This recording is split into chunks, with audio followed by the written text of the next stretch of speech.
안녕하세요. 22세기 해적입니다. 오늘 소개해드릴 원자재는 원유인데요. 우리가 평상시에 잘 타고 다니는 자동차에다가 기름을 넣잖아요. 기름값이 10원 상승할 때도 있고 아니면 20원 떨어질 때도 있는데 이 기름값하고 원유 가격이 아주 밀접하게 연관이 되어 있는데 그럼 지금부터 어떤 요소들이 원유 가격을 상승을 하고 하락을 시키는지 한번 보도록 하겠습니다.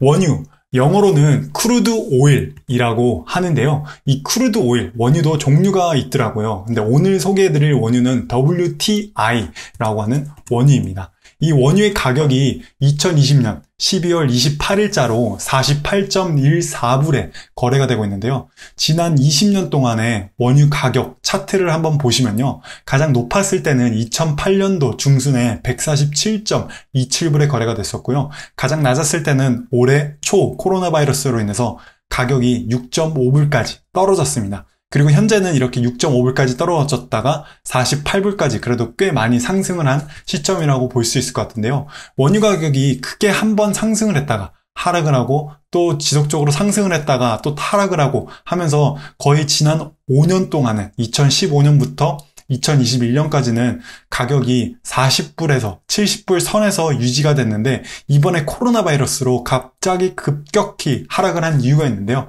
지금부터 함께 알아보도록 하겠습니다. 이 원유 가격을 한번 확인을 해보고 싶으시다면 investing.com이라고 하는 웹사이트에 들어가셔서 WTI라고 검색을 하시거나 아니면 영어 알파벳 T라고 검색을 하시면 원유 가격을 확인을 하실 수 있습니다. 이 원유, 석유라고도 불리기도 하죠. 이 석유는 천연에서 액체 상태로 산출되는 탄화수소의 혼합물로 각종 산업에 필수적인 에너지 자원인데요. 공업 원료로도 사용이 된다고 합니다.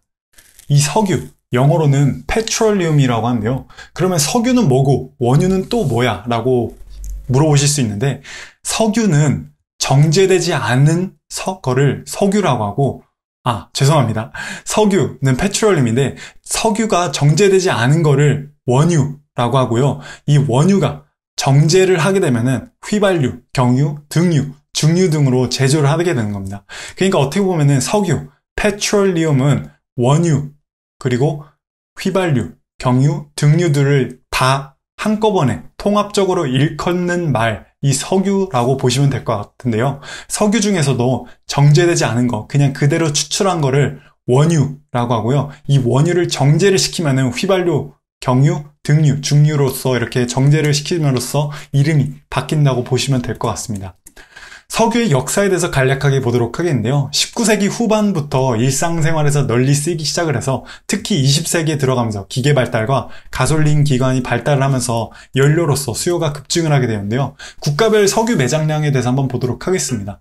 저도 잘 몰랐던 사실인데 베네수엘라가 국가별 석유 매장량이 가장 높더라고요. 18.2%나 되는데요. 전 세계 18.2%. 상당히 많은 양입니다. 그 다음으로는 사우디아라비아, 기름 하면은 금동의 부자들, 국가별 석유 매장량으로 2위를 차지하고 있는데 16.2%이고요. 그 다음 캐나다, 이란, 이라크, 그리고 미국을 또 검색을 해보니까 미국이 11위 밖에 안 되더라고요. 2.1% 국가별 석유 매장량으로는 그렇게 많지 않은 수인데요. 근데 이게 보면은 세계 최대 석유 생산국, 석유를 생산하는 국가 기준을 봤을 때는 미국이 압도적으로 1위입니다. 1,500만 톤의 석유를 연간 생산을 하는데요. 2위는 사우디아라비아, 3위는 러시아, 4위는 이라크, 5위는 이란인데요. 이렇게 미국이 최대 석유 생산국이 된 것은 최근 들어서 미국이 셰일, 이게 좀 발음을 하기가 어렵더라고요. 셰일 기름 기술을 개발을 했기 때문입니다. 이 셰일 기술이 개발되기 이전에는 기름을 추출하는 방법이 수직으로 구멍을 뚫어가지고는 땅에다가 수직으로 구멍을 뚫어서 기름을 추출하는 방식이었는데 이 셰일 가스를 추출하는 방법은 수직으로 내려가는 것뿐만 아니라 이렇게 가로로 관을 만들어서 기름을 추출을 하기 때문에 좀 더 효율적으로 더 많은 기름을 추출을 할 수 있어서 세계 최대 석유 생산국이 미국이 됐다고 이해를 하시면 될 것 같습니다. 그러면은 도대체 유가는 뭐야? 라고 이해를 하실 수 있는데요. 유가는 석유가 매매되는 가격을 말합니다. 뉴스 같은 거 보면은 올해 뭐 유가 가격이 뭐 몇 퍼센트 상승을 했네. 오늘 유가가 얼만큼 상승을 했네. 이 말이 뭔 말이냐면은 석유가 매매되는 가격으로서 지금 현재 석유의 가격을 유가라고 이해를 하시면 될 것 같은데요. 유가에도 종류가 있습니다. WTI 그리고 Brent, BRENT라고 하는데요. 둘 다 달러로 거래가 된다는 공통점이 있는데 그거 말고는 아주 큰 차이점이 있습니다. 가장 먼저 WTI를 보도록 하겠는데요.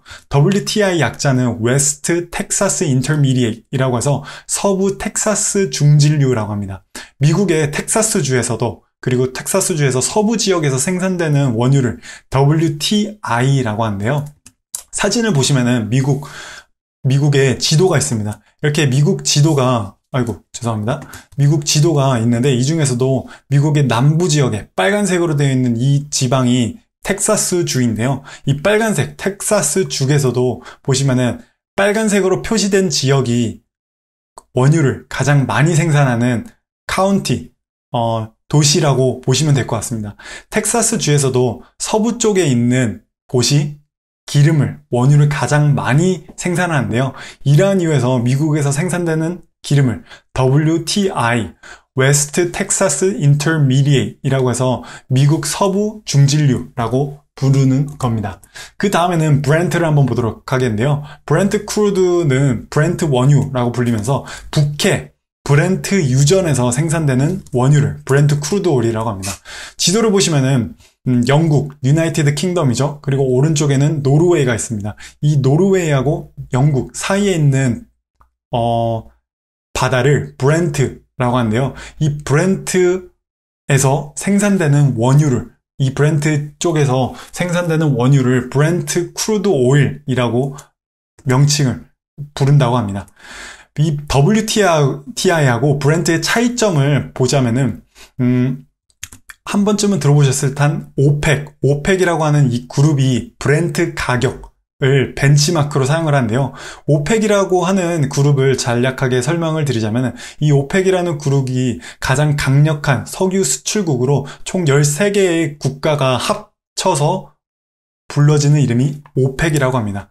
그리고 이 브렌트가 한때는 WTI보다 유가가 가격이 더 저렴했지만 최근 들어서는 미국의 셰일 기술 발전으로 현재는 WTI가 좀 더 저렴하다고 보시면 될 것 같습니다. 차후에 이 오펙이라는 그룹에 대해서 좀 더 자세하게 설명을 드리도록 하겠습니다. 그런데 오늘 그래서 우리가 집중할 유가는 바로 WTI, 크루드 오일이라고 하는 건데요. 이 유가 가격에, WTI 유가 가격에 변동에 영향을 주는 게 바로 공급과 수요에 따라서 결정이 됩니다. 그리고 공급과 수요의 결정을 짓는 것은 바로 지정학, 그리고 세계 경제인데요. 가장 먼저 지정학부터 볼게요. 지정학이라고 네이버에 검색을 해보니까 지정학은 지리적인 환경이 국가에 미치는 정치적인, 군사적인, 경제적인 영향을 거시적인 관점에서 연구를 하는 건데요. 사진을 보시면 왼쪽에 우리 대한민국 국가가 있습니다. 이 대한민국이라는 나라가 오른쪽에는 일본이 있고 왼쪽에는 중국이 있음으로써 우리나라가 이 지리적인 환경을 해서 정치적으로나 아니면 군사적으로, 경제적으로 다른 국가에 의해서 영향을 받잖아요. 이러한 이유에서 그 나라가 어떤 나라에 위치하냐에 따라서 유가가 변동이 된다고 보시면 될 것 같은데요. 이 유가 가격에 큰 변동을 영향을 주는 게 지정학으로서 과거에 오펙이라고 하는 13개국이 유가 가격에 막대한 영향을 미쳤습니다. 그랬던 게 과거에 오펙 13개국이 유가를 가장 많이 생산하는 국가로서, 그러니까 전 세계에서 50% 이상의 석유를 추출을 하는 국가였기 때문에 이 기름 가격에 큰 영향을 미쳤는데요. 전 세계에서 공급 절반 이상을 책임지는 국가가 단합을 해서 힘을 합쳐서 공급량을 인위적으로 하락을 시키면은 유가는 급상승을 하게 될 수 있습니다. 그러니까 공급량을 인위적으로 하락을 시킨다는 건 말은 더 이상 공급을 해주지 않고 가격을 상승을 시키겠다는 의도인데요. 우리가 더 이상 오펙이 이렇게 말할 수도 있어요. 야, 우리가 니들한테 기름 안 팔래 라고 말하면은 기름이 부족하게 되니까 기름을 필요로 하는 사람들은 더 비싼 가격에 기름을 사야겠죠? 그렇기 때문에 유가 가격이 급상승할 수 있는 거라고 이해를 하시면 될 것 같습니다. 1973년도에 석유 파동이 지정학적인 이유에서 유가 가격이 변동을 한 이유라고 보시면 될 것 같은데요. 이스라엘하고 아랍 국가 간의 4차 중동 전쟁이 발발을 하게 됩니다. 이때 오펙 회원국은 이스라엘을 지지하는 캐나다, 일본, 네덜란드, 영국, 미국을 제재하기 위해서 가격을 인상을 시켜버린대요. 그러니까 이스라엘하고 아랍 국가 간에 싸움이 일어난 거예요. 그러니까 아랍 국가 간에서는 이스라엘을 지원을 해주는 캐나다, 일본, 네덜란드, 영국이 기름을 가지지 못하도록 가격을 그냥 완전 확 인상을 시켜버리는 거죠. 1973년도에 10월 16일 날 오펙 회원국은 이때 6개국이 원유 가격을 한 배럴당 3.01달러에서 5.12달러로 약 70% 인상을 시켰는데요. 그러니까 이 국가 간의 정치적인 싸움으로 인해서 이스라엘과 아랍 국가 간의 정치적인 싸움으로 인해서 이스라엘을 지지를 하는 일본이나 미국, 유럽 국가에 판매하는 기름 가격을 70%나 인상을 시켜버린 겁니다. 그 다음으로는 세계적 경제가 유가 변동에 또 영향을 줄 수 있는데요. 경제 위기로 주가가 급락하기 시작을 하면은 원유를 필요로 하는 산업들의 수요가 하락을 하면서 원유 가격이 급 하락을 할 수도 있는데요. 이게 무슨 말이냐면은 이번에 2020년 코로나 바이러스가 아주 좋은 예인데요. 이때 코로나 바이러스로 인해서 전 세계 글로벌 셧다운이 발생이 시작되면서 경제가 위축이 되면서 원유를 필요로 하는 항공, 운송, 화학공업, 농산품 회사들의 수요가 급격하게 줄면서 원유 가격이 급락을 했는데요.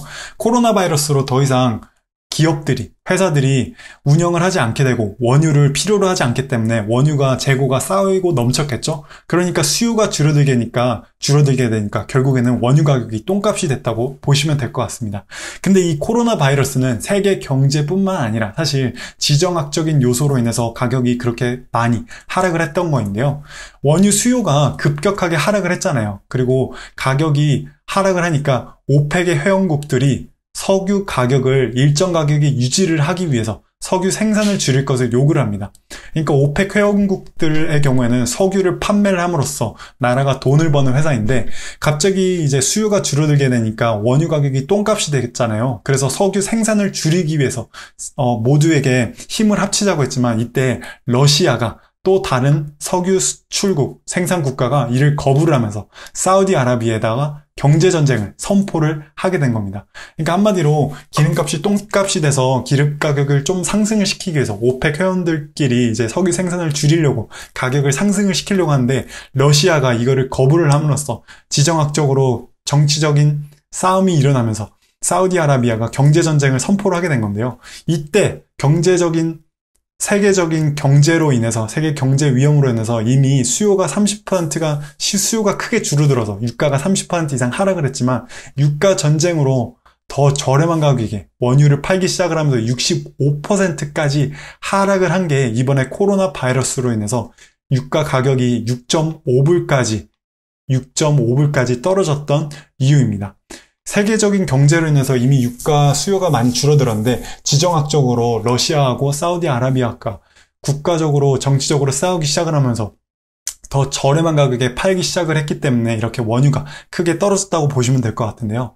지금까지 유가 가격 변동 영향 큰 두 가지 한번 알아보았는데요. 세계 경제 지정학에 대해서 알아봤는데 이번에는 ETF에 대해서 한번 알아보도록 하겠습니다.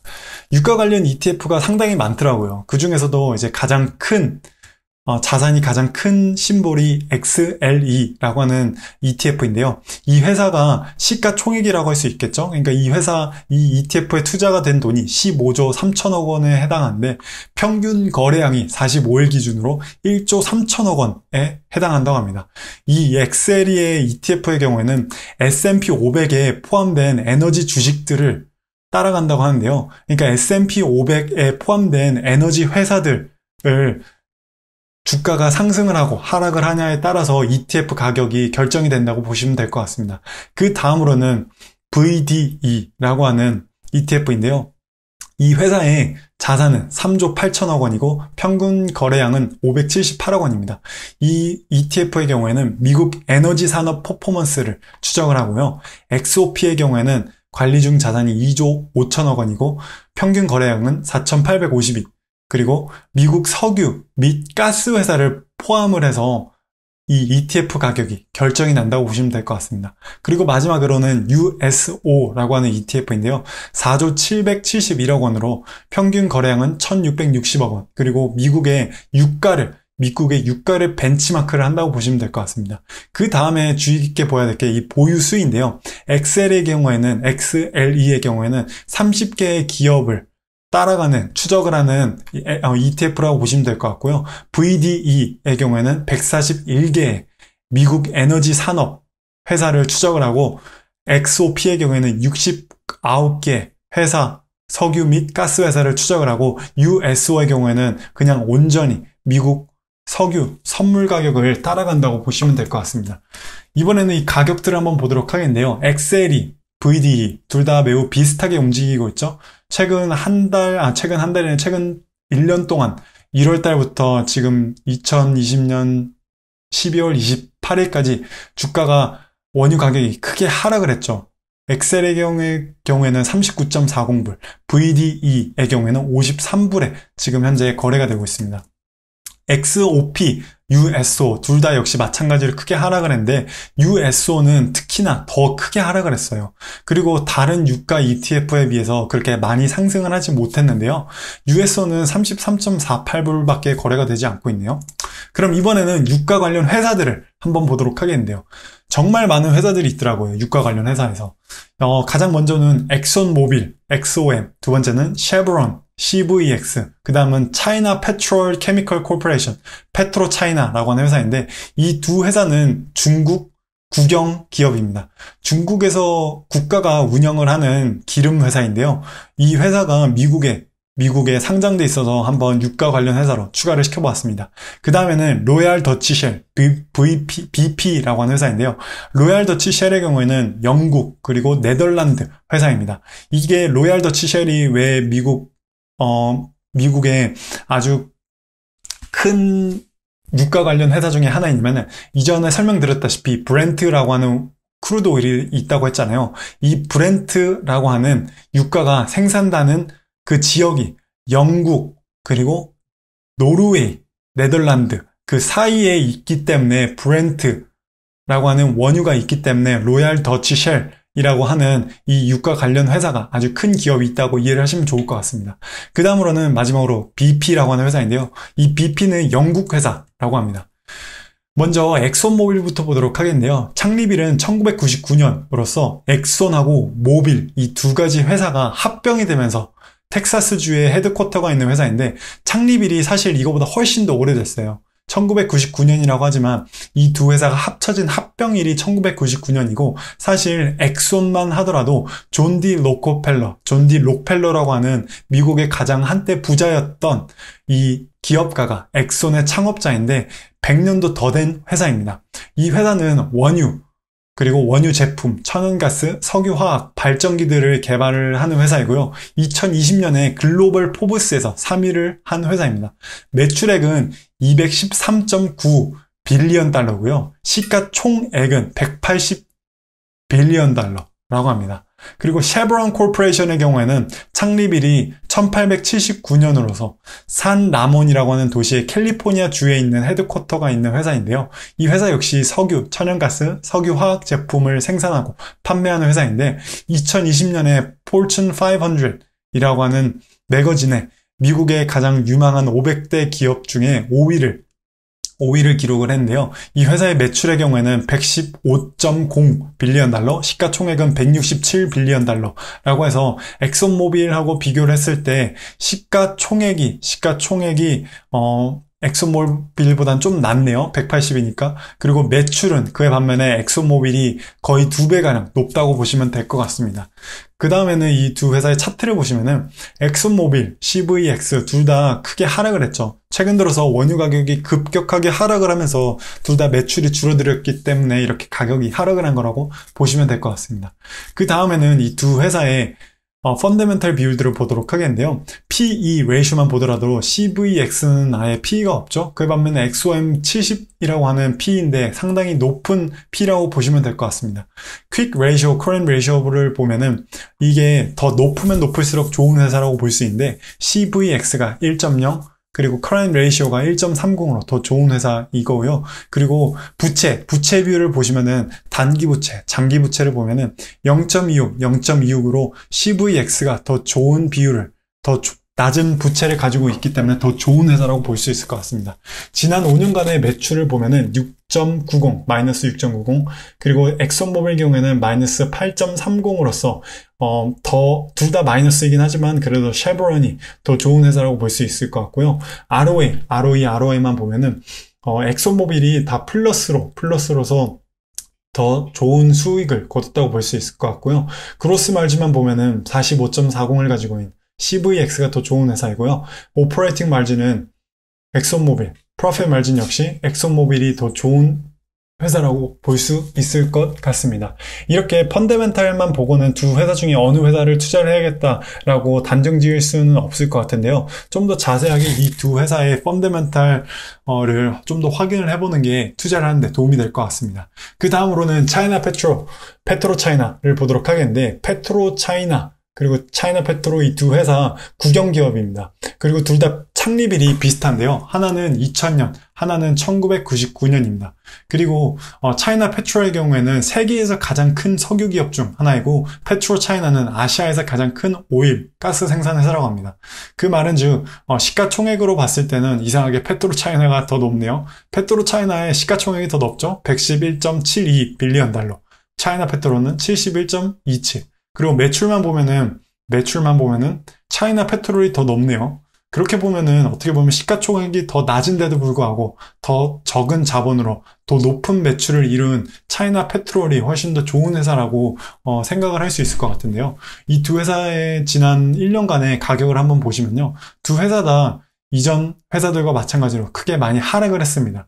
지속적으로 하락을 하고 있는데 최근 들어서 다시 상승세를 보이고 있는데 11월 달을 기준으로 지금 현재 상승과 하락을 반복을 하면서 천천히 상승을 하고 있다고 보시면 될 것 같습니다. 이 두 회사의 펀더멘탈, 차이나 페트롤, PE가 굉장히 낮네요. 9.43은. 그래도 꽤 좋은 회사라고 볼 수 있겠죠. 그 좋은 회사라고 말씀드릴 수 있는 게 이 회사의 이윤 대비 주가가 낮기 때문에 더 저평가되어 있는 회사라고 볼 수 있기 때문에 그렇게 말씀을 드리는 겁니다.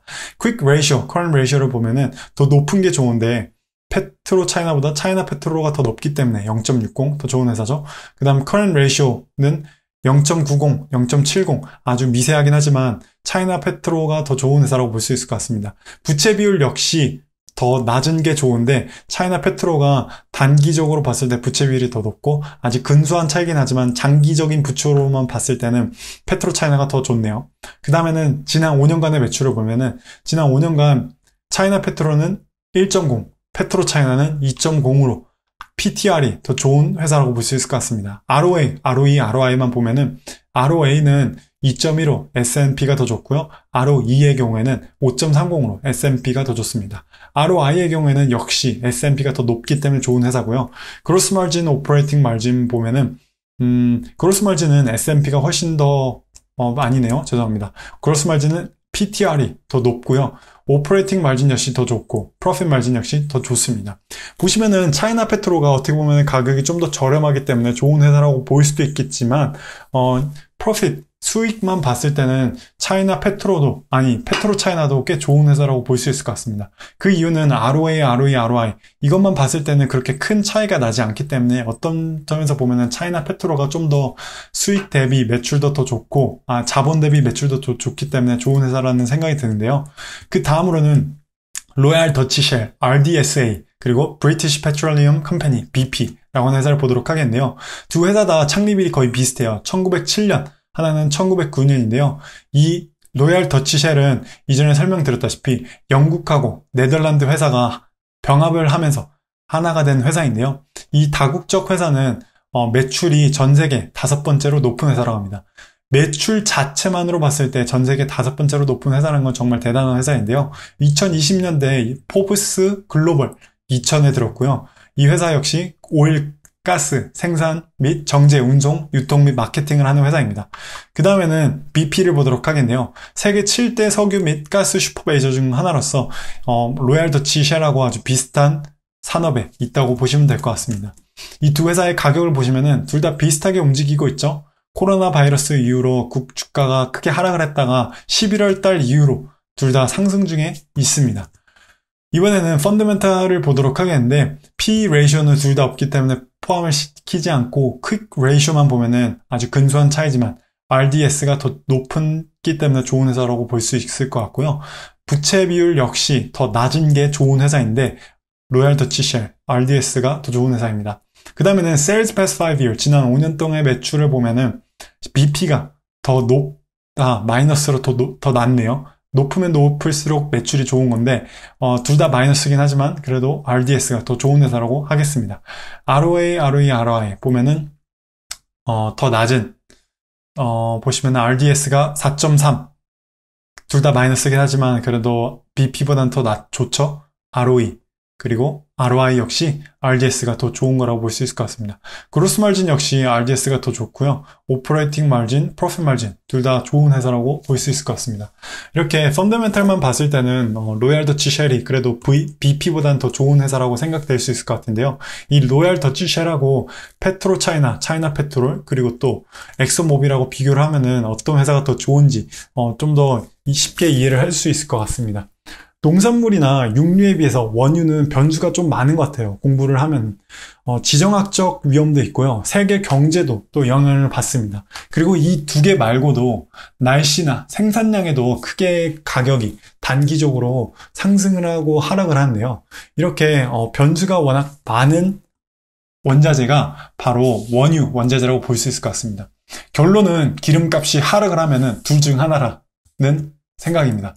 첫 번째는 경제 위기가 와서 기름에 대한 수요가 크게 줄어들게 되면은 기름값이 급격하게 하락을 하면서 아주 싼 값에 우리가 기름을 쓸 수 있겠죠. 그 다음으로는 국가 간 분쟁이 일어남으로써 국가 간의 원유 전쟁이 일어나면 누가 더 싼 값에 팔기 때문에 결국에는 원유 가격이 기름값이 하락을 한다고 볼 수 있을 것 같습니다.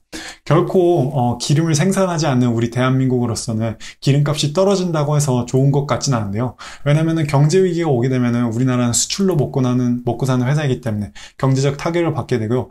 국가 간 분쟁이 발생을 하더라도 우리나라가 지정학적으로 다른 한쪽 편에 들게 되면 어떠한 부당한 이익을 받을 수 있기 때문에 결코 기름값이 많이 하락을 한다고 좋은 것 같지 않다는 그런 생각이 들더라고요. 그럼 지금까지 원유 가격에 대해서 함께 알아보았는데요. 다음에는 좀 더 유익한 에너지 영상으로 여러분들 찾아뵙도록 하겠습니다. 우리 모두가 경제적인 자유를 얻는 그날까지 22세기적이 함께 하겠습니다. 감사합니다.